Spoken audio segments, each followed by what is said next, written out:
afternoon, members of the jury, audience, and fellow competitors.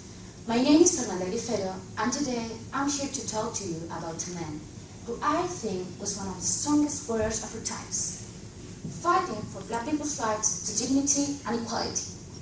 A man who showed a clear will to fight for justice, to end racism, and to bring about equal opportunity for all American citizens. This man was Marthin Luther King Jr. Throughout his life, Marthin Luther King proved himself to be an influential man and great speaker, which he showed through his ideals, beliefs, and actions. Perhaps the first step on his path to fight for social justice was when he entered college to study sociology and theology. Probably it was here where King really started asking himself about justice and civil rights.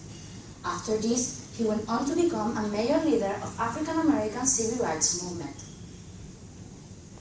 In the 1950s, there was news every day of violence and hatred towards African American men, women, and children. It was an age in which Black people were prohibited from entering public bathrooms, swimming pools, or transportation reserved for white people.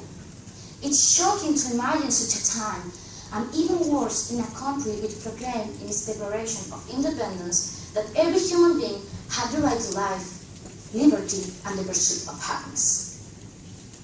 My research on the life of Marthin Luther King made me believe that all human beings should commit themselves to a search for justice and dignity.